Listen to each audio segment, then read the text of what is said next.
Hello, everyone, and thank you for joining us for our Right Hive panel, Killing with Impact, Making Character Deaths Meaningful. First off, let's go ahead and let everyone introduce themselves, starting with Daphne. I'm Daphne Strasert. I am an author of horror, fantasy, science fiction, as well as an editor with the Toneworks Editing Collective. We specialize in editing genre fiction. Antoine. Hey, I'm Antoine Bandele. I am a author and also audio engineer, producer. Mostly these days I'm writing young adult fantasy in the vein of Harry Potter, Percy Jackson. Mary Beth. Hi, I am Mary Beth, writing on the name M. Dalto. I am a upper YA new adult romantic fantasy author, predominantly posting my stuff currently on Wattpad. I'm also the co-owner and copy editor for Sword and Silk Books. And Elle Marie. Hi, I'm Elle Marie Wood. I'm a psychological horror and high content author. I have also written screenplays, poetry, essays, kind of thing. I read it all. Thank you much. My name is Marisa Noelle, and I am predominantly a YA writer, although I do have some middle grade stuff too. So I write fantasy, horror, dystopian, anything under that speculative field. But all of my books have a mental health representation. It's a really important passion of mine to show that representation. So you will always find a mental health rep in any of my books. Awesome. Well, let's go ahead and kick off. When is a character's death meaningful? Daphne, you want to chime in first? Yeah. So I find character deaths most meaningful when you have a connection through a character. And that's not necessarily like how long have they been in the book, although that helps a lot. But feeling an emotional connection to the character as a reader, that character having emotional connections to the other characters. But like even in a short time frame, you can make the character really meaningful if they represent something important, or if they were important to furthering the main character's goals. So if their death causes the main character to have a major setback in their goals, or honestly, even worse, if it helps them further their goals, right? If a character dies and it actually helps the main character, and then you have an emotional grappling with that. I think those all kind of come together to make character deaths meaningful.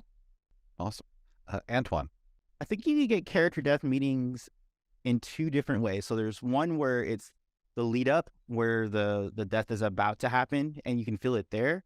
But more often I'm more compelled by what happens after the death, and seeing how the characters react to it, because I think that's more important in a way in how they deal with that than really leading up. But there are two ways in which you can do it, in which, I feel like, especially with a lot of these horror authors, I like to hear from you guys today, like how that works, because you guys have so much more than I do.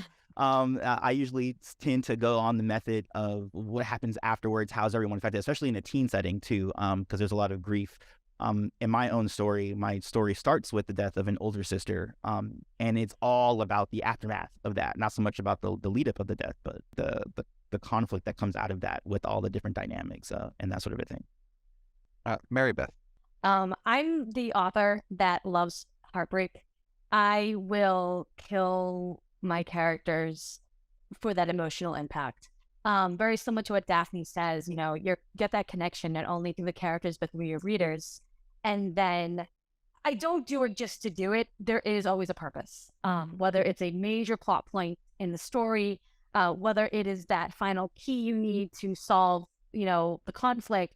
That to me makes it meaningful, instead of just killing these no-named, NPCs that in essence, as you're going along. I have killed love interests. I have killed main characters, because I feel that is truly where that sense of devastation, and very similar to Antoine said too, that grief and coming beyond that and carrying on beyond that. I think that's where the true impact lies.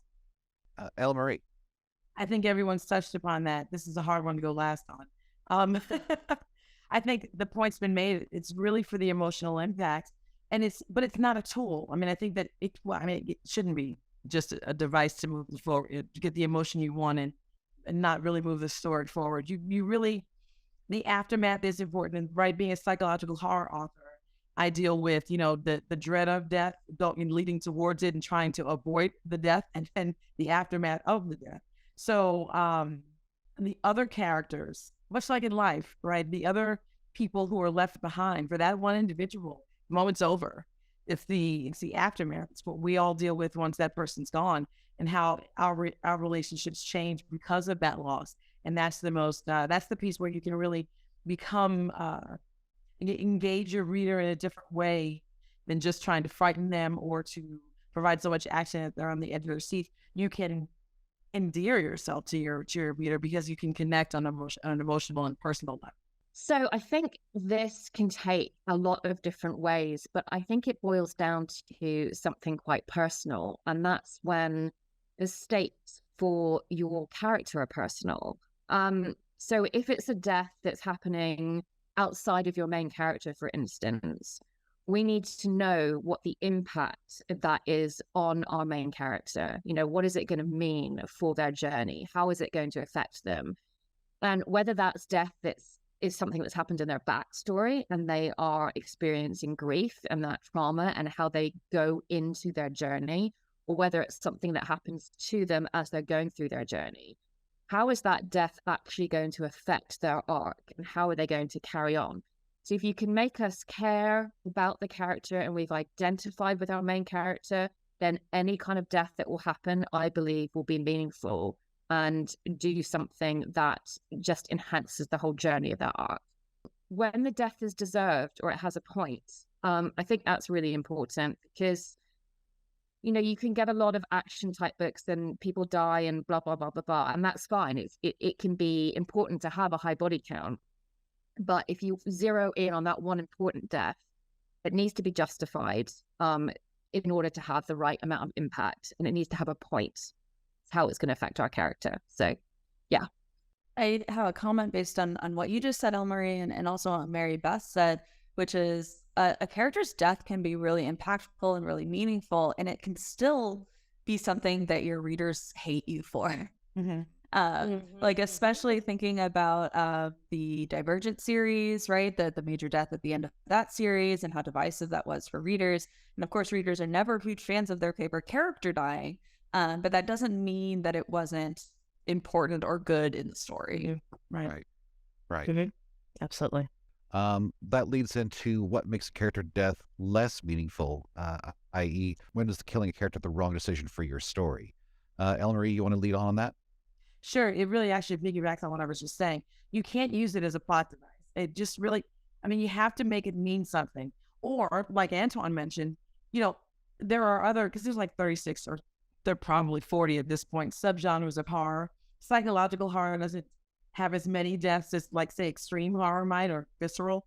But if you're just wantonly killing people, it does feel that way. It doesn't matter what the subgenre is. You just got to feel like you're just, this one dies and this one dies. Because the genre is horror, you will assume that. That's a mistake. That's playing into a stereotype that doesn't have to exist. If your character-driven story, can benefit from the good writing that you should be putting into your book, then killing someone just randomly for no reason at all, except for the sake of it being a horror story, so there should be some death, is a massive mistake, and it's undercutting your story, undercutting you as a writer, and undercutting the genre.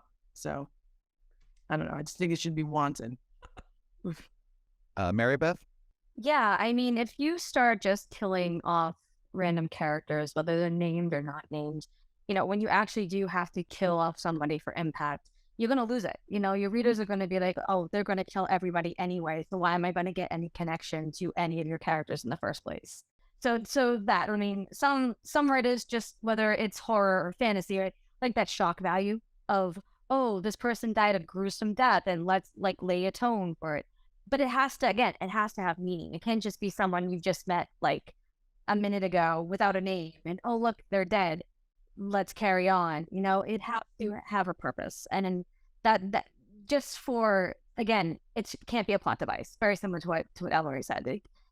Every death needs a reason. It needs to carry the story along. It needs to have meaning and purpose. And otherwise, like you said, you're gonna lose your reader trust in a way, and they're just gonna be like, okay, well, you just kill everybody I like anyway. So Antoine. Yeah, that happened to me with a certain popular zombie television series where there is quite a bit of deaths. And I, jumped ship halfway through because it just felt like, okay, this is just, everyone's going to die. And I get it. That's like the genre that's like, it's supposed to be really a dour experience. But the difference between that and say, a very popular fantasy series where a lot of people die, the difference in that is that you have a connection playing with other characters. Again, with that aftermath, that the carry through. You can kill, as many characters as you want, so long as they have some sort of connective tissue to other characters, or maybe it's a family dynamic or friendship that can carry on through for the rest of the story. And if that's not there, you're just kind of just willy-nilly killing because for the shock value of it, yeah, you're going to lose readers and your audience, I think, pretty quickly. Because while, yes, you still might want that dour experience, you still want that glimmer of hope just so that you can carry through. Or, vengeance, if you want to go, the dark route. And if there isn't that, if people are just downtrodden because they're like, in the world, I think this sucks. Yes, I too also think this sucks. And I'm not going to, carry through. So, yeah, it's a hard thing to deal with if they're, especially it's a story where there's, a lot of death involved, this war or an apocalypse of some sort. But I think the way to maintain that, again, is to have connective tissue to other characters so that, when you do have the aftermath of that death, there's something there, that you can continue it. Yeah, I resonate with that. I'd love a good revenge story. Daphne. So Antoine's so nice, he's not going to name names, but this is one of the, I'm less nice. Well, this is one of the major problems I have with Game of Thrones, which I feel like characters' deaths were used largely for shock value. And it's not that the characters didn't have emotional connections. It was just that it seemed as if, okay, because you've become emotionally attached to this character, I'm going to kill them just to hurt you. And that was a problem for me. It didn't actually serve the larger story. So while we talk about the emotional impact, which is very important, I think there is a need to have it serve something in the plot, right? You can only have so many senseless deaths, and senseless deaths being different from meaningful deaths, right? So if you have a story, war-torn group of soldiers, and they're going through, and you are very emotionally attached to the youngest guy, and he dies in an accident, it doesn't even mean anything to the story. That's going to hurt you so emotionally, but you only get one shot at that. You can't do that to more than one character, or you're overdoing it in your story. And in defense of senseless killing and defense of the slasher genre of horror, a lot of the times the manner of death is more important than like the character themselves, right? And you get the teen deaths, where I'm going to kill 18 teenagers in the course of this camp. And so you have expendable characters and you have meaningful characters. And I think some of our later questions are going to get to that. But for example, like in Scream's a great, the 1990s slasher flick. And they had done all of this advertising with Drew Barrymore. She dies in the first 10 minutes. Mm-hmm. And the point of that, it had a point. It was a meaningful death because it was to show no one's safe. And you're going into this story, whereas all the previous slasher movies and stories, you knew at the beginning who was going to survive because they introduced them first. Now that's no longer the case, and we don't know who's safe. So I think if we haven't identified with our main character, the death isn't going to mean anything. If it doesn't add anything to our character's journey, it's not going to mean anything to us. And when people use it as shock value, they want to add something dramatic, or they want to add an obstacle when it is too much part of the plot instead of the character's internal states, internal struggle.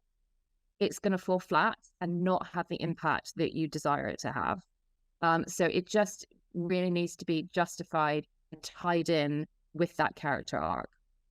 That does tie into the next question, which is, how does all this relate to shock value or to tired tropes, like killing the fridge woman, the token marginalized character dies first, or bury your gaze? Daphne, you want to launch onto that? Yeah, and I think it's because for so very, very long, and still now, producers that dominate are white, and they expect their audiences to be white. And so they come up with this idea of like, well, I want the audience to relate to my characters. I want them to identify with them. So obviously it's got to be a white guy, because that's the only audience they're thinking of. And so as we are getting more diversity in the higher up positions, still not great, but as we're getting more of that, you see other types of stories being told. And I think that for decades, that's what created this, like, kill your gays, token black guy dies, like that sort of thing. Antoine? Yeah, I think inherently there shouldn't be something wrong with that. I mean, in a perfect world, we can get to a point where everyone can equally die. Because I think that is where we want to be, where it's just like, yeah, everyone. In the same way that, like, even with villain characters, because sometimes there's a coded thing with gay people, or they're coded as villains sometimes, and that's the thing. But it's just good to have those people in the conversation, because hey, there's a trend that we've been seeing. You guys might not have noticed it because you're just not in that space. But it's good that I think that is presented.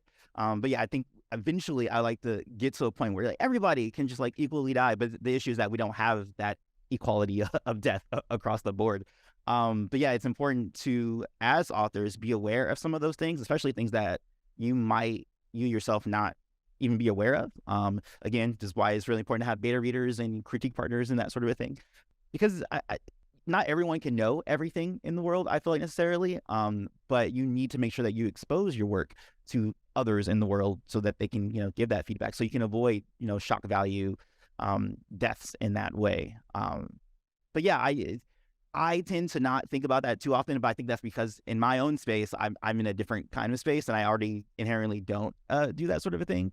But it's not something that I think about too often, like the shock value in terms of, like, marginalized characters. Mary Beth? Yeah, I mean, this is just going to kind of echo what already has been talked about. I mean, Antoine said it.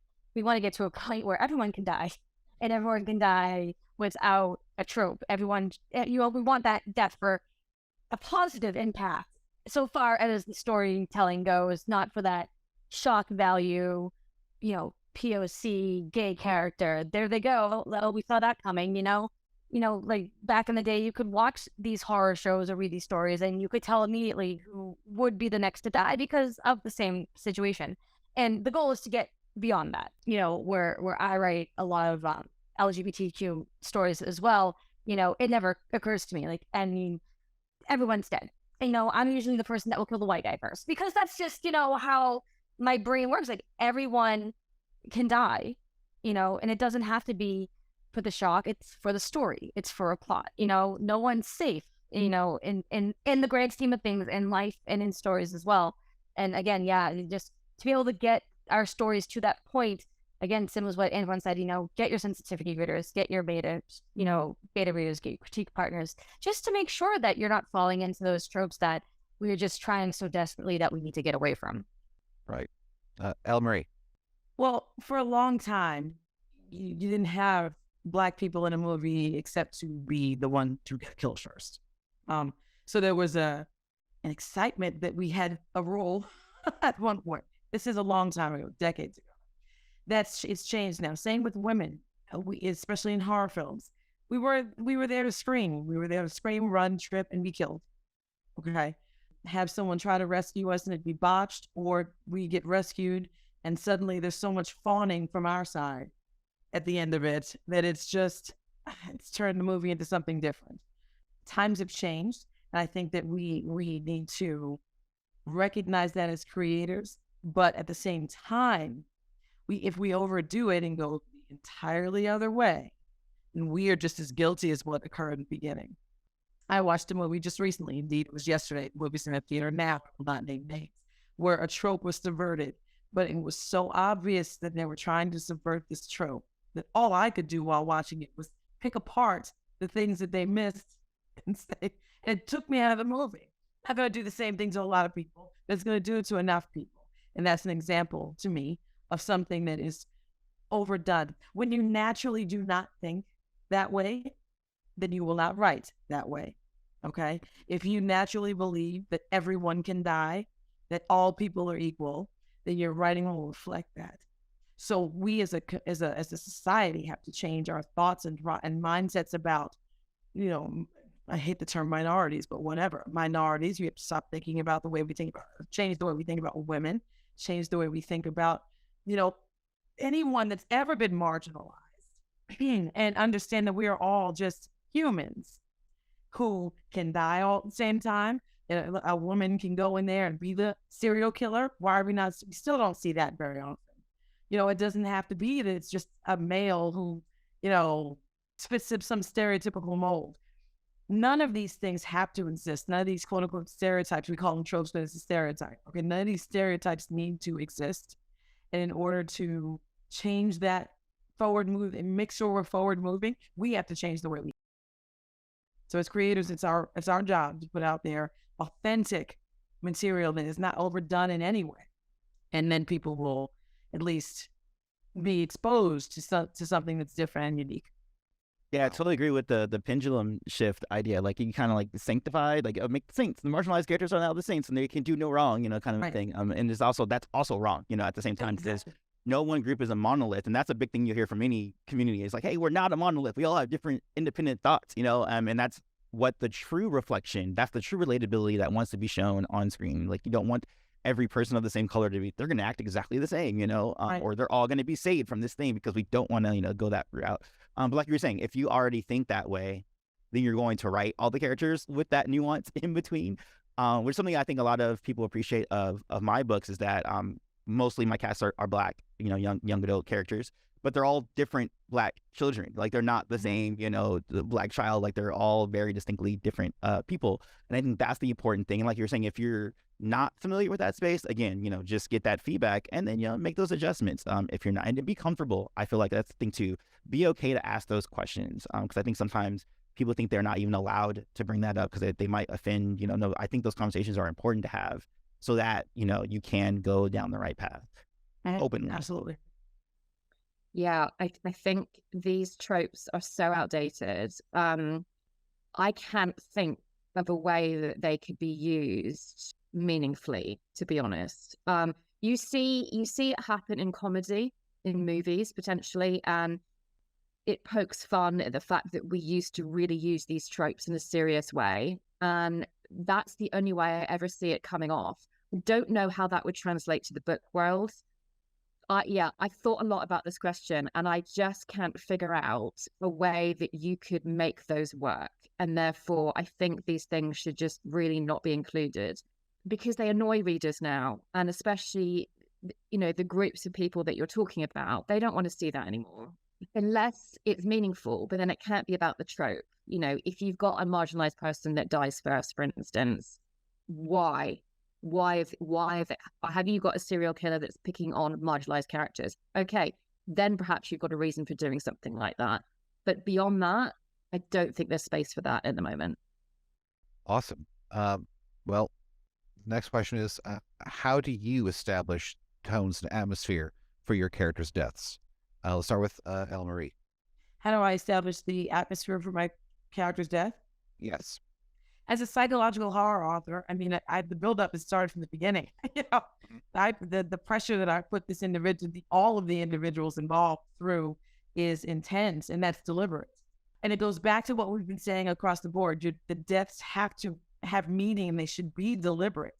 But that's not to say that there can't be a random death. I mean, again, there can be, but the main character's death. So if you're going to kill someone that's going to really have an impact on the story, it has to be something that's planted early, or something that's planted with intent, or something that's the emotional response or the aftermath has been alluded to. The foreshadowing exists so that when the inevitable occurs, we're all feeling it. The reader should feel impacted at that moment. Not just anger at, oh, how could this author have killed my character? They should be legitimately saddened as though they have lost someone they knew as well. And the only way to do that is through good writing and attention to your actual story. I think that sometimes, and this might be a bit of an aside, but sometimes people, especially so I'm in horror genre, right? People come in and they say, I'm going to write a horror story. Okay, I'm going to kill these 7 people. Okay, I'm going to kill the first 2 in the first chapter. Okay, why? Why are we doing that? You're forgetting storytelling elements. You're forgetting, setting up an actual piece that is cohesive. It has a real beginning, middle, and end. Has, some real, I mean, just, I hate to put it this way, but you've got to find your skill and enhance that and utilize it while you're telling your story. So kill them, fine. Sounds crazy what we're saying, but kill them, whatever. But do it and make sure that you have not compromised quality. So how do I do it? I try to make sure that I hurt you on the way out. Terribly. It's terrible what I've said, but I want you to feel such pain that you might put the book down for a minute and go, I gotta get some water. I just can't, you know. And that if that happens, and I've done it well. If I throw the book across the room, you've done it well. That is Exactly. And for that, you need setup. Like you're saying, you need that character build up, setup before. Like there's actually rules you need before you even think of killing a character. Because like, okay, do we understand their desires or wants? If we don't even know that, then like, no, don't even consider killing that character. There's no real point. Exactly. And it's not just that. I mean, it's killing the character, making the character have a baby, you know, making the character fall down the stairs, making the character get a new job. All of this stuff, it doesn't matter. You have to set it all up. You better write it all properly. You've got to, you know, you have to understand why your character cares about this. You could kill the neighbor that they don't know, like lives 10 houses down and never even seen them. Who cares? They're not going to care. What's the impact from that character? If they don't know who that person is, short of, oh, is that a home invasion? How does this impact me? Or this old person I've known for 10 years has passed away. How horrible. I mean, I'm just saying, you've got to figure out your character's focus, motivations, everything before you think about adding anything into their lives, let alone killing them. Right. Mary Beth. Yeah, I was going to say, but you gotta have the breadcrumbs. I mean, you can give your readers that warning. You know, you could foreshadow it. You can be like, this has the potential to happen. And through my storytelling, I'm going to warn you that this is a chance. And then if you can still kill that character and still have them be furious, so much to the point where they demand that you write an alternate ending so that this character doesn't die, you've definitely succeeded in this. Missouri, anyone? Missouri? Oh, God. But yeah, so I think even if like it's in fantasy stories, like the one that I wrote with the most impactful death, I think, was like, I let the reader know halfway through the story that if you're going to stop the end of the world, this person has to die. And of course, the main character, who is this person, you know, this character's love interest, is in denial the whole time. So you're not going to really let that sink in because they haven't let that sink in. And so if you're following this character through the rest of the story, even though the breadcrumbs are there, even though the hints have been laid out, even though you know we're getting to that point where this character has to die so the world doesn't end, you know, you're still in that place like, no, they're not going to die. And if you then go through that, you're feeling that pain with your main character. You're feeling the main character's grief. You're feeling that rage, that devastation is the word I like to look for, because it's truly devastating, especially as a writer, especially if you fall in love with that character yourself and realize that, nope, they have to go for the story to culminate and be the story I want to tell. But yeah, so that's truly the atmosphere you need to set, is that there's a trust and then there's that devastation. You know, it's like you want the reader to just be so believing in what the main character believes that when that impactful death happens, there's still that denial. And then everything comes crumbling down emotionally after that while they're trying to realize what exactly you did to them. Antoine. Yeah, I don't have much to add to this one in particular, but I do want to underscore the idea of there being buildup for the atmosphere. And in particular, again, the aftermath of whatever that buildup is. Because there are certain times where deaths can feel random, to touch on El Marie's point earlier. That can work. And it also depends, I think, on genre conventions and expectations. For instance, if you're doing like a military sci-fi or like a spy thriller or something like that, sometimes agents can just die. They can go on a job and just, they just get shot. They haven't, we're going to talk about this later, but the unresolved, arc kind of a thing. And that is kind of the point of that death, is like, yeah, when you go into the field, you might not come back out, sort of a thing. So, but again, it's knowing your genre conventions, knowing what the buildup of that, what the impact of that's going to be on the backside. And that's kind of part of the atmosphere, or that's going to dictate what your atmosphere will be based on genre. I think that's a thing to think about, to consider as well. Right. Daphne.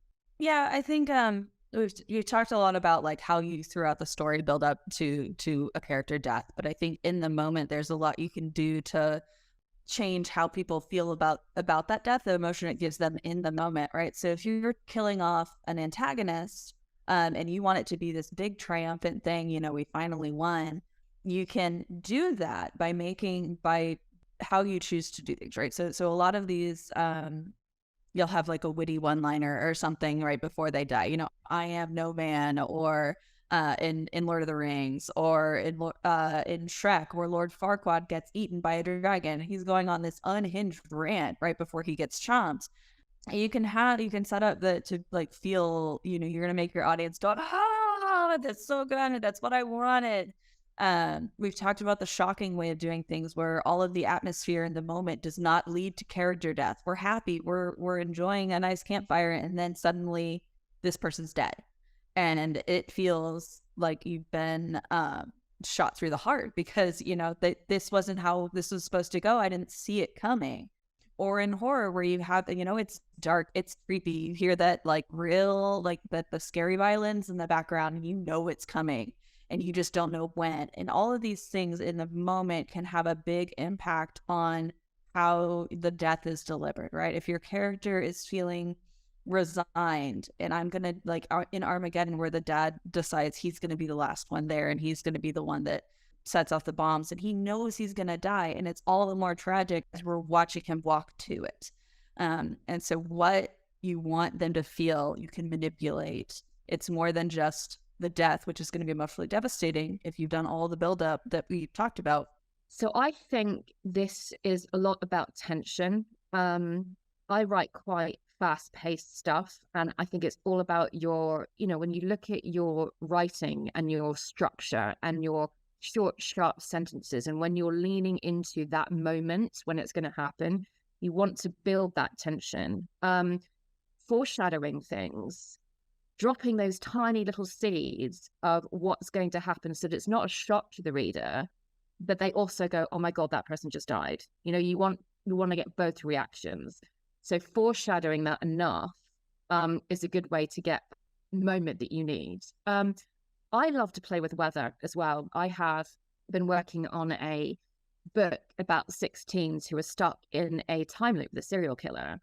But actually, I've made them go through it on a heat wave. So you might think storms and weather and rain and lightning, and that works too to create that atmosphere. But sometimes flipping it does that as well. So my characters are always thirsty. They're dehydrated. They can't run because they're exhausted. So you are building that tension according to the environment around them. So your external obstacles and your internal obstacles are going to play together really nicely here. And, look at the way that you use your language when you're describing your weather, for instance. Is that what you're doing? If you're using onomatopoeia or alliteration or personification, they all really help create that moment and that atmosphere and go bam when it happens. So that does tie into the very next question, which is, are there keys to making an antagonist or an unlikable character's death meaningful or impactful? Do you want to add to what you just said, Daphne, since you did kind of cover that? Or yeah, I've got like a little bit to add to it, which is to make an antagonist's death meaningful, you have to make the antagonist meaningful. You can do that in a couple ways. You can make them relatable, humanize them in some way. I mean, someone going into death is going to experience fear. And if you show that, you can be like, oh, right, at this last moment, this person's a human, or whatever fantasy creature, they're like me. And that can make, even though you want them to die, it can make it hurt even more.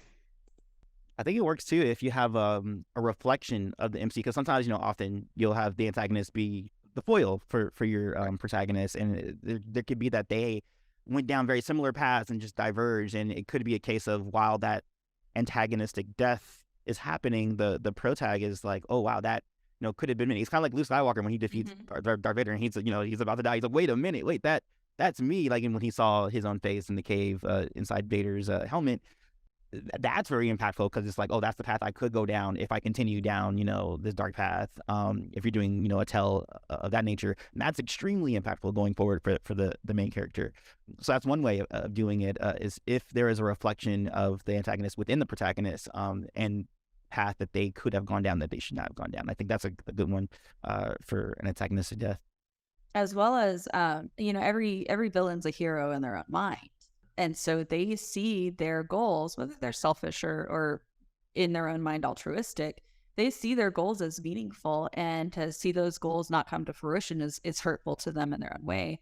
And sometimes those goals are really relatable. Killmonger got a lot of love in the MCU for some very reasonable goal. You know, he wanted to improve the lives of Black people all over the world. And so at the end of it, you're like, I mean, you grieve him. He is the bad guy of it, but you're grieving this. Right. And I think the grief on that in particular, I'm glad you brought that up, because I think the grief in that is where he started was so agreeable, but because he was so worn torn and went through, you know, the crazy life that he went through, you know, through his time in the military and him coming up in a not so great neighborhood, you're like, dang, like if he had the same thing as the king, like if he lived that life, you know, and had that, the type of energy that he had, could have been more positively reflected. And that's the death, really. That's the impact of the death. Not so much him, you know, passing away, having his last breath. It's like, oh, he never was able to have that redemption arc, right? And that's another one that's pretty big right now, the trope of redemption arc. He doesn't get the redemption arc. And you can see like, oh, he totally could, if he was set down the right path, he could have had that redemption arc. And we could have seen him, you know, go back to his original goal in a healthy way. That's what really hurts me. You know, watching that scene or a character goes something like that. It's like, dang, like they didn't have what they could have had. Mary Beth. Yeah, and I think, you know, to go back with everything else is that a lot of times you do have these morally gray characters where not everything is really black and white. These villains, these antagonists, you know, again, I don't want to call them villains, you know, they become relatable because they believe that their story is the right path, you know, as opposed to the protagonists believe they're the right ones. So it's all a lot of perspective. I mean, it's like everyone's the villain in somebody else's story, right? And so in order for these deaths to have the meaning that you want to portray, I do think, you know, you could go the redemption arc a little bit. Like you think back to, you know, Return of the Jedi, where, you know, you were fighting Vader the whole time, and then Vader realizes that the Emperor was wrong, and, you know, he has that change, which makes his death even more devastating because you realize that there was good in him. You know, spoiler alert, guys, sorry. there was getting more. But, you know, and right, I know. And it shows up again, like The Last Airbender, that's the same thing that Aang was trying to do with Ozai. I don't know if anyone's familiar with that, but, you know, he was like, no, there's good in this guy, or there has to be, you know, even though he's destroying things with fire all over the place. He's like, no, we still have to, and that's a great lesson too, you know? Yeah, I mean, and another character that I keep thinking of, you know, these villains who this deaths become something, you know. You think of Loki, you know, he was the villain in Avengers, and then he had his own arc. And we're not going to go too much into that plot twist, but, you know, when these villains die, they can die in their own way. I mean, if you have a villain then that does redeem themselves, that in itself is almost like a death too, because then, you know, that villain arc has come and ended, and now they're starting this new protagonist arc. So it's really on how you want to look at it. But again, I think same thing with you know, a really important, impactful death is it needs to mean something. You know, there has to be an emotion tied to an antagonist so that when the reader, you know, embraces their death, their death, whether it's inevitable or not, you know, there's a reason. And they're celebrating like Ewoks, or they're, you know, they're like, man, they could have had something more. Again, if they just went a different way or done something else or done something better. So yes, I think it's a lot of it again goes back to that emotion, is that, you know, you need your readers tied to them, you know, for better or for worse. Yeah. El Marie. So I've been smiling at all of the answers because they're so interesting and it's so different from what I think. I mean, okay, I'll answer my answer to the main question is pretty simple, but allow me a moment to talk about the part that's different. The emotional interest that my panel mates have mentioned is nice and very interesting. And you speak of redemption arcs, and I'm a true horror author. I don't care about any of that. The death is death, and this is what's happening. You were never going to redeem yourself anyhow. There was none of that was impossible, never in the cards. So when I think about Darth Vader, I'm almost always a fan of the villain. So when I think about Darth Vader, when we started to get very emotional, I was like, what's happening to him? What's going on? I want to just kill all the people. kill them all. I didn't watch Game of Thrones because I watched the craziest thing. I would catch it right when there would be something about the dragon. I'm not a fan of dragons, so every time I'm seeing the dragon, I'm like, the dragon's in everything. I can't watch this. But at the end of it, I caught, because I have very specific thoughts about a dragon. I don't want to give away the story, but it's old enough, I guess. But you know, the dragon, something happens to the woman, and the dragon had the chance to like burn the dude Oh, yeah. to the woman. And he did not burn him. And I literally was like, literally do not care why he didn't do it. He's a dragon. Why do you have fire if you don't use it? Burn him. I'm a fan of the do the thing you're supposed to be doing, you antagonist. Right. You're not alone in that specific thought, in that specific thing. You're not alone. Like, you have to have a panel together. And I would have to watch it because I literally have seen, I think in total, maybe 10 minutes of Game of Thrones. But like every time I watch, it's a dragon not doing what I expected it to do. So anyway, I say all that to say, it's funny how genres work because I can live just fine in my horror genre and feel the way I feel. Like I clearly could not write contemporary fiction and just be like, I don't care about this emotional piece. Definitely not. That's not the way it goes. So I just am excited and reveling in this conversation in this moment. Now, to answer the question, I think that the way to make an antagonist death meaningful is to make it hurt. Make it not just hurt, but be I don't want to say that the protagonist is relishing the death, but it has to have been satisfying in some way. If we're thinking about movies, we've been waiting this whole movie to get away from whatever this thing is and foil the plan and kill it so we can escape. When you do, you should be breathing heavy. You know, you should be excited that the moment's over and you've made it. Now you're safe. So you have to make sure whatever emotion that is that you need to conjure up to write this end scene, or at least for the antagonist, it has to be a satisfying ending, such that, you know, you could just have the antagonist die in their sleep after they've been, you know, slicing everyone in some, if they're a slasher, they fall asleep in the woods and just die. Like, no, I mean, that's not enough. Not for me as a horror author and reader. Again, it's genre at play there. And the key for anyone who's thinking about writing in specific genres, you got to know what makes sense in your genre. What would characters typically do in your genres? If there's some reason that dragon does not burn everybody down, the woman who was taking care of him all his life is killed. There's got to be some reason. If there's a reason for it, know that. Whereas I did not know, and it made me have a specific reaction, because if you don't know what the conventions of your genre are, then you might fall and trip and make a mistake that's offensive to someone who lives and breathes that genre. So just know what you're doing on the end of it and make sure your characters meet some expectation. I'm not saying toe the line everywhere, but certain things can't be changed. Certain facts can't be changed. Daphne did say that, though. She did reflect that with that. It was Lord Farquaad, right? You're saying with you're right. Like you can relish in the antagonist. That's because in certain things, and they do that a lot in the Shrek series, is that their villains are just straight villains. Like there's no, like, even in the most recent Puss in Boots, I forget the guy with the thumb, the berry thumb guy, was the most villainous character I've ever seen, like ever. And he didn't care. He was like, no, I'm evil. Like I have no soul, you know? And so, yeah, you're allowed to like relish in that, in the way that, yeah, a dragon can go and chomp you. And it's kind of like almost comedic, like, he's, you know, right. Again, like you were saying before, it's genre convention. You have to know what in your genre, how much you can stretch and pull in certain genres, you know? Absolutely. And I think this is done when they serve a purpose, when their death is justified. And I think this is really done when we see their death through our main character's eyes.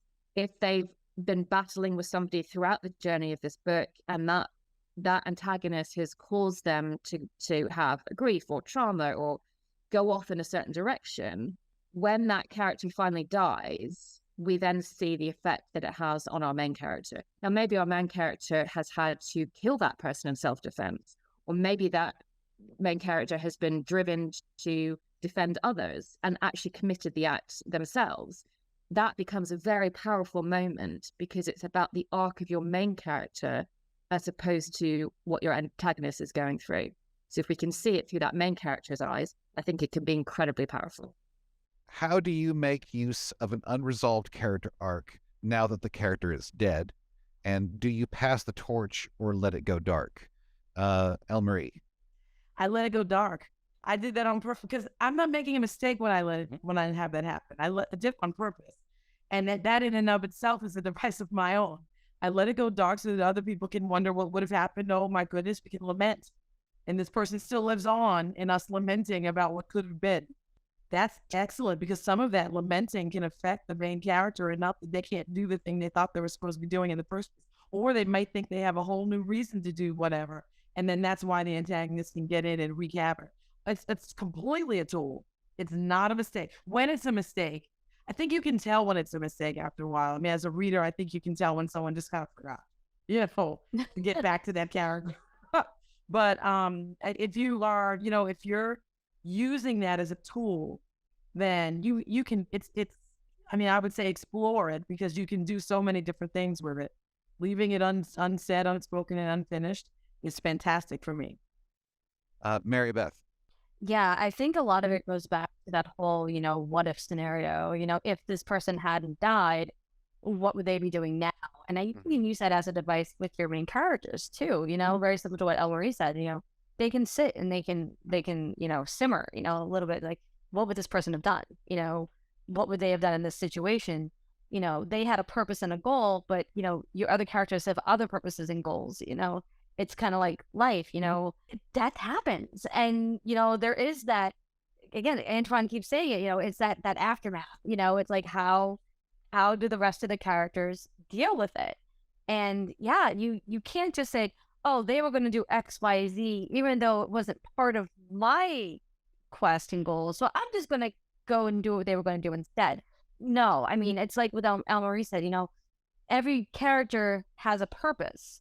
And so when some character dies with an impact, that's the impact. They no longer get to carry on what their purpose was. And everyone else now has to carry on, move on from that, that's done, that line ended, their thread was snipped and it's time to go home. And so, yeah, it's again, it goes back to that kind of like devastation feeling. You're like, man, I would have loved to see what this person could have done. And now we can't. And that makes that more impactful. It's truly a death. This person is no longer going to be there to do what they were supposed to do. And now we all have to deal with it and move on. Antoine.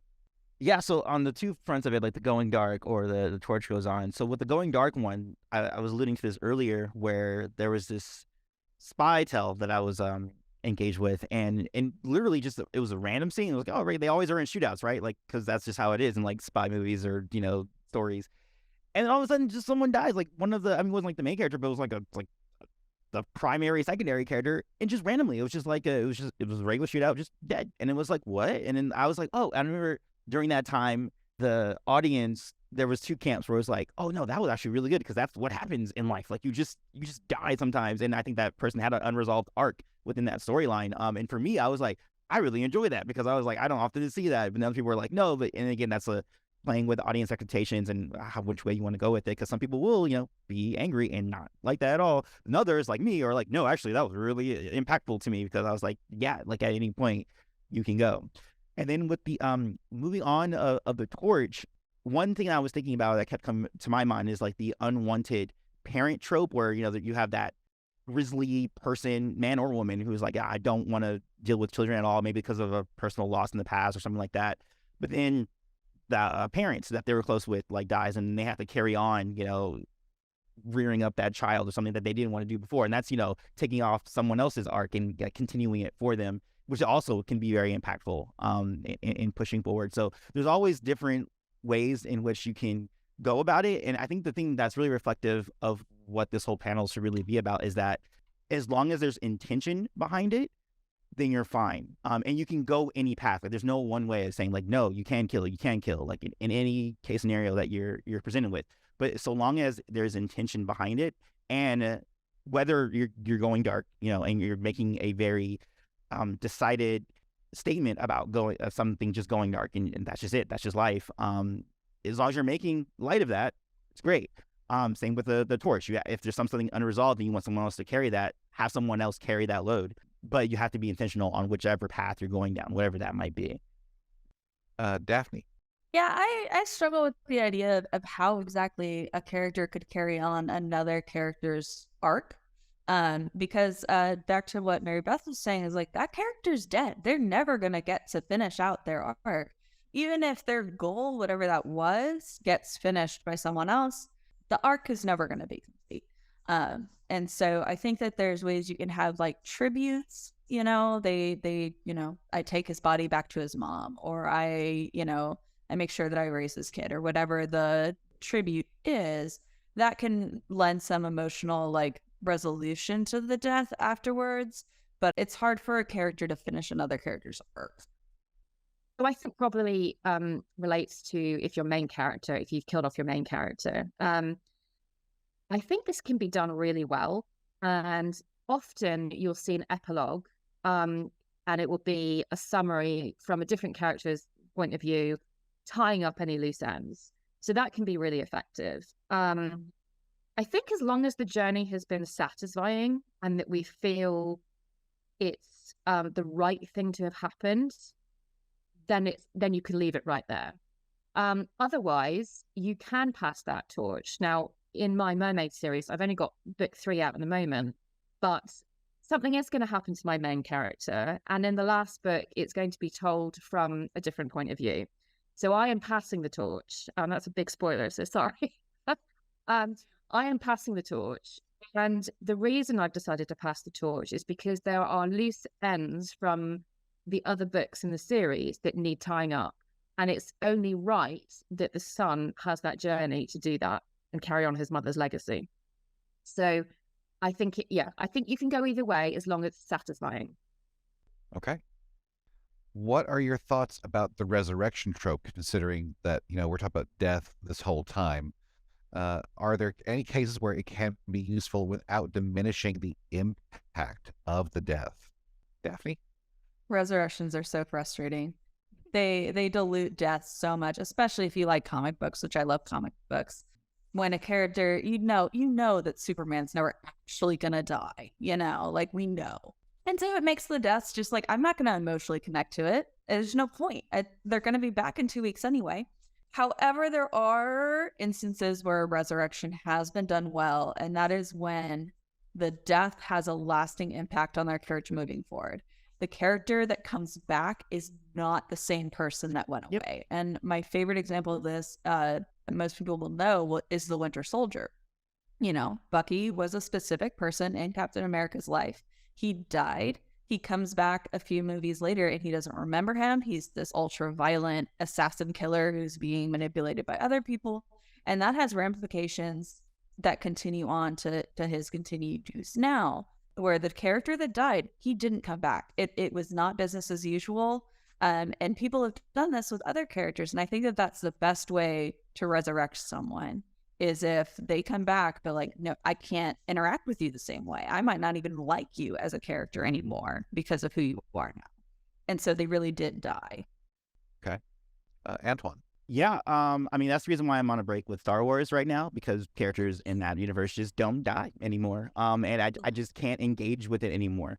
But in terms of restoration, how I feel about it, in most cases, like 90% of the time, I abhor it, I loathe it, keep it away from me. The only time, and again, I'm so glad that Daphne brought that up, because I was going to bring that up for the Game of Thrones example, is that there's an idea that if you're resurrected, something is lost, but that wasn't really executed well, because like nothing's really lost with these characters who are coming back. Like there's characters in that series that just keep coming back, and they're like, oh, I lose a part of myself. I'm like, did you really? Because you don't see it at all that different, But I think I would be more okay with it if it is a case of, if you're coming back as a different, not even a different person, but almost a different entity. Like you've gone through some weird stuff, especially in like a fantasy setting. There should be something messed up about that. Like you shouldn't come back exactly the same, or maybe because that's just what I enjoy. Is like, yeah, you should come back as an amalgamation of a person, soul, zombie kind of a thing. There should be something taken away. Like you shouldn't come back fully resurrected, like the Superman. Like that's why it's hard for me to engage with Superman. I agree with that as well. And it's something that even in reality that I'm gonna get into. So I have a friend who was in a car accident. Or he wasn't in a car accident. He was walking down the street and a drunk driver rammed him into a wall. And for a long time there, we thought that he would die. And essentially he did, because spoiler to the end of the punchline, but it's like when I met after he came out of the hospital and they say he was okay, not the same person anymore at all. Like his brain function has reverted like a second grader's. He remembers, his friends, but he can't articulate. And this is a person who was very articulate, and he had an English major. He was a writer. He's one of my writer friends, very intelligent guy. And to see that taken away, like basically that was him being resurrected, right? Like, yeah, we brought him back to life, but he's not your friend anymore. That's not the person you know anymore. That is the only way for me a resurrection can work, and also is the way I feel like resurrections should help or should work in stories, because you still have that impact. Very similar to what happened to me in reality, and like, with the Winter Soldier, like, as you brought up, Daphne, I think that is extremely impactful if you have something like of that, and you need that. You need to have something taken away after a resurrection. You can't just have people come back, or I am not going to care at all. Mary Beth. Yeah. So I will say I have used resurrection in my stories. However, it wasn't all, happy sunshine rainbows. It was a love interest who the main character believed died. She carried on. He comes back, and it is not a happy thing. So, it was, but again, it was for drama. It was for impact. It was to carry a storyline along, to be, how are they going to come back from this? How are they going to interact? How does life change now, if it changes at all, and it will never go back to the way it was. I mean, I do use it, but again, it's not like oh, hey, they're back. Let's, just keep carrying on like when nothing changed. No, it's just very similar. It changes. And, as the writer, you get to explore, that scenario with your characters, should you choose to do that. How are they going to deal with this change? How are they going to live now with this person they experienced the death of? They grieved and they healed and they moved on, and now they're back. That's a whole story arc all in and of itself. I actually want to see how they're going to deal with that in Guardians of the Galaxy 3, because, with the Gamora thing, that's not the same Gamora that came back. No, it's definitely not. He's still in love with Gamora. So, yeah. It's like, and then you mentioned love interest. So I was like, oh, that made me think of that immediately. I'm like, oh, that's actually interesting. Yeah. How are they going to deal with that? Like, that's going to be... Because his brain is still thinking it's the same one. And, but again, she never experienced. He experienced it, but then she's back, and now it's like how. And that's a commentary on love. Like, how does love work? Love about circumstances, and then like the exact timeline of how you got together. Like, there's no real true love. Like, so that's just great questions, right? Like, you're bringing up and that's how resurrection can elevate the story, because you're bringing up those questions. Exactly. You can't tell someone that they loved you in another, another world. It's not going to work. No, especially when you can't ethically do that. You can't actually. Yeah. And I mean, again, it's like, you did love me. You did love me. No. And it's like, yeah, but I mean, then it's like, and again, it goes back to the whole, it's a reflection of that too, where like, could you heal and carry on, and then try to see if those feelings resurface too? Like, is love always there? Is the other thing you can try to explore with the resurrected character. Or can someone truly, let a character die, you care for them, but realize that they are dead and you have to carry on, and then having to deal with those resurfaced feelings, should they, become undead? El Marie. Well, I thought so many things while you guys were talking, like 50 First Dates, where she would lose her memory and have to starting again, and he would have to. And I just kept thinking at one point, just stop. I mean, like, stop. It's not going to work. Or, of course, Pet Cemetery, when, sometimes dead is better, right? Remember, the child that came back was not at all the child that passed away. I think that it's like a video game. When you lose a man, come back, and you're, but you're the same. But now you, the player, I'm going through this, by the way, you, the player, knows, a lot more now. That if you run down this hallway, the thing is going to catch you before you can turn around and shoot it. So don't run that hallway. And so I am different, even though my player looks the same, has the same health and materials to fight with.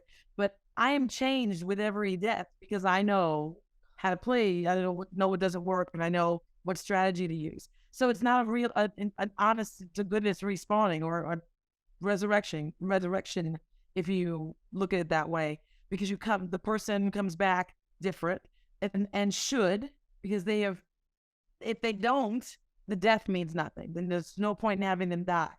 Just keep shooting them and make it seem like they have, bulletproof skin or whatever. And there's no point in killing them because nothing's going to change. So I think that they're not necessary because you take away the element of the character growth for the people who are left behind. You change the relationship without acknowledging that the relationship has changed between the two characters that are there. And I think that's just a confusing aspect of the story that doesn't need to exist. If there's a reason for this, like this wasn't a resurrection, but we saw in Ghost, we saw the ghost come back and speak to her. He didn't come back like in full form, but there was a reason for us to still have a moment of interaction. But there was a reason for it. There was a crime, there was a solving of the crime, and all that stuff needed to happen to have a reason for them to be there. Not just, oh, I didn't die. Haha. Then here I am again. And we're going to go on with the same way we did before. So no, I don't generally think that they're necessary. I think they damage the story more than anything else. Mm-hmm. Yeah, I love resurrection stuff because it's unexpected, but it has to be not 100% unexpected. There has to be, as long as you have foreshadowed the possibility of that happening, I think you're fine. It's when it's more of a ex machina kind of situation that you think, that was too easy, that was coincidental. You want to make sure you're working for that kind of ending. I have kind of done this in my dystopian trilogy where they end up back in the situation they started in, but it is foreshadowed all throughout the 3 books. And I think you need to return them to a world that's not necessarily perfect and golden. Put a hint of this could all happen again, or this could happen in a different way, or maybe we're not quite done. And I think if you leave a couple of things and it's not all tied up quite so neatly, then it can be more satisfying to have that resurrection trope. But I quite like it. I think it just gives the potential for the reader to imagine what could come next, rather than being spoon-fed that conclusion. So, yay. Okay. Well, that leads us to our last question, which is, in a story with lots of deaths, such as war, slasher, etc., how do you make one death stand out from the rest? This is the point where I'm going to be listening. I'm like, okay, let me take notes here. Like, how do you do that? Elmer, you want to lead off on this one? Sure, absolutely. It goes back to what we've been saying about that emotional connection. If you have, like War or the Titanic movie, people fell off that ship, just kept falling off that ship. At some point, we stopped seeing faces and feeling the personal terror of, oh my gosh, that could happen in real life, and just started seeing bodies falling. And then it became less impactful until, of course, we dealt with the 2 main characters on that one piece of wood, right? Then we're back to them. And the specific, I can't remember Leonardo DiCaprio's, what's the guy's name? Her name, What's his name? Jack. Jack dying again. I think all of us agree Jack didn't need to die. It was based on that. You could have gone on that one. You're saying There was space. there was space. Oh my gosh, for years. Again, another thing that makes me stand up and yell at West Green. But anyway, but to see that I have that reaction years later about there being space is what you want. You want to impact someone. Okay.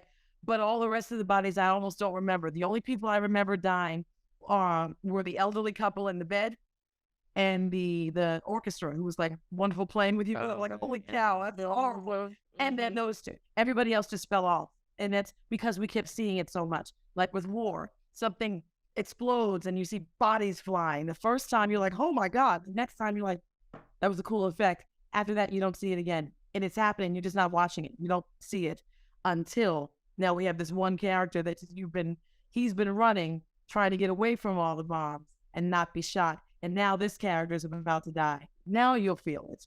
So you can really overuse the death, but if you're making sure to have an emotional connection to the main character that's going to die, it doesn't matter if you've killed only one person beforehand, no people before that, or 25,000 people in the movie.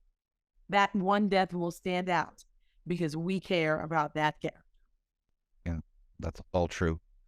Although I do want to add one thing with Jack dying and sinking like that, he should have just bobbed and floated on the water like the rest. You know, again, so many issues. Yeah. So many issues. James Cameron, what are you doing? But the Cameron's really good at just dramatic through lines, because most people aren't going to be thinking that way. They're just thinking about, oh my god, look, he's drifting away, and then that's the thing too. Some authors do get too logical with it, and then they kind of strip the drama, the narrative drama from sometimes of those moments.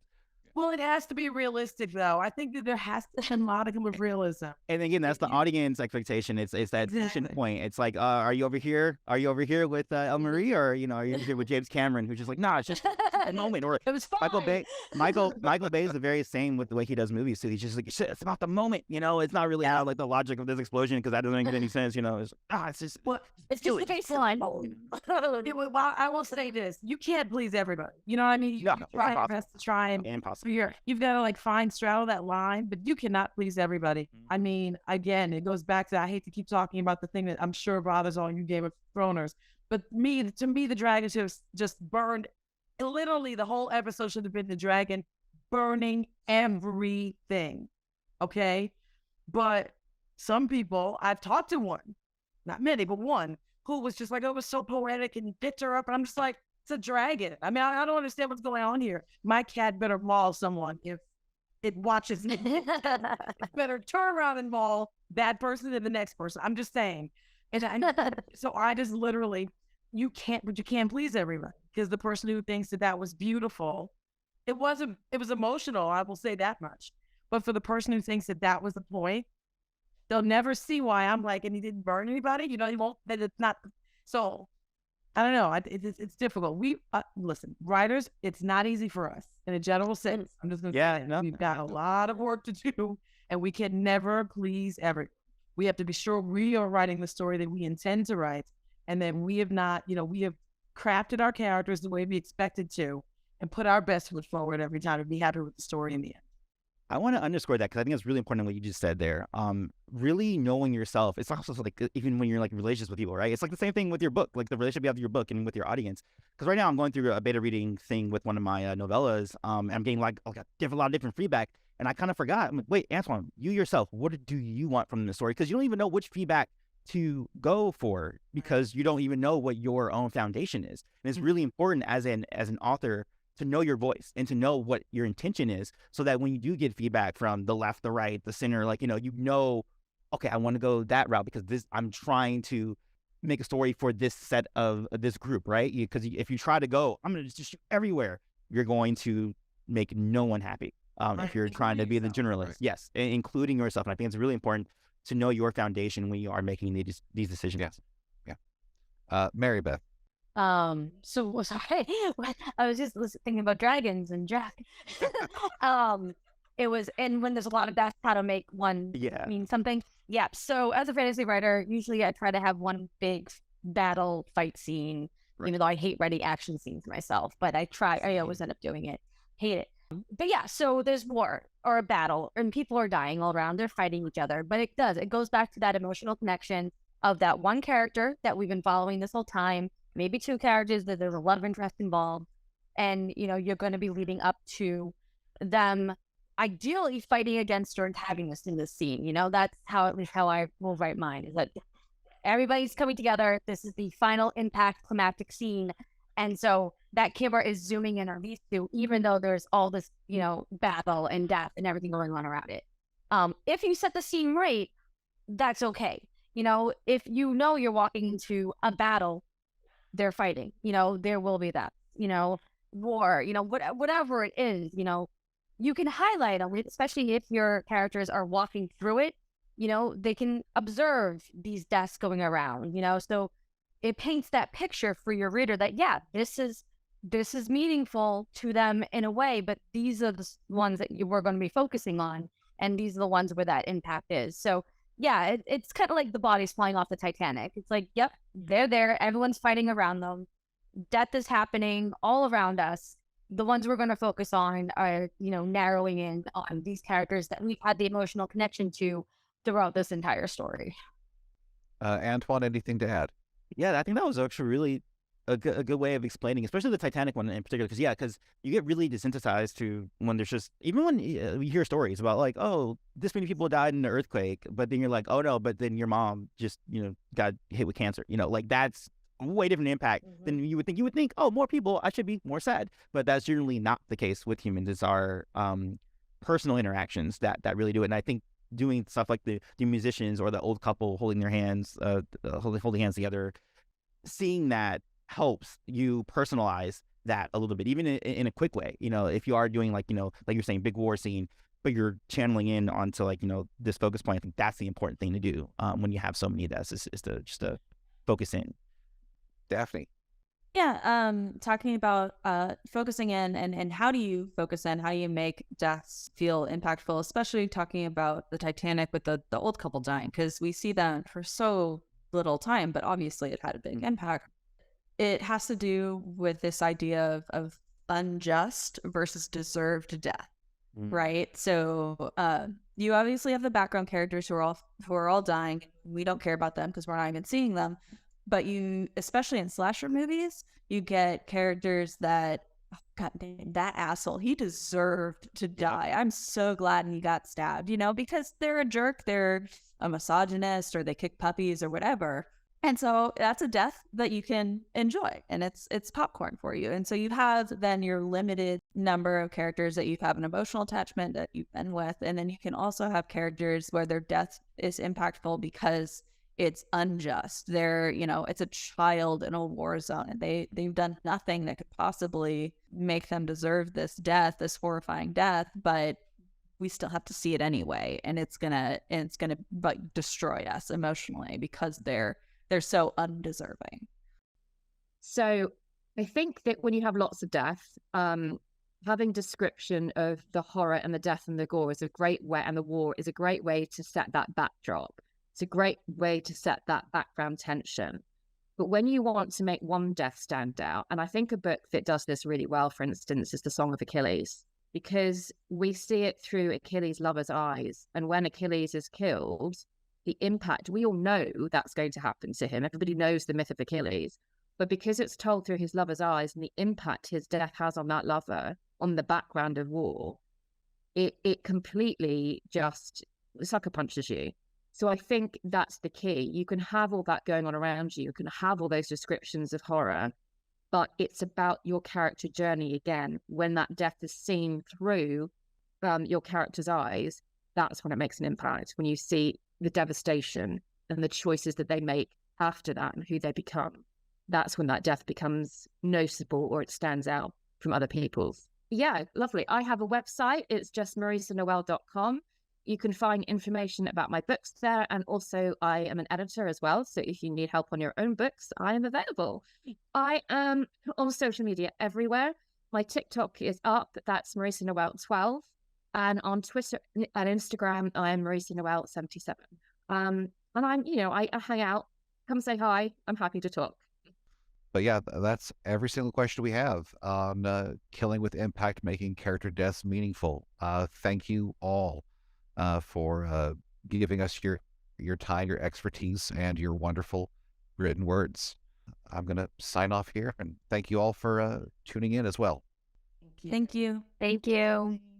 Bye.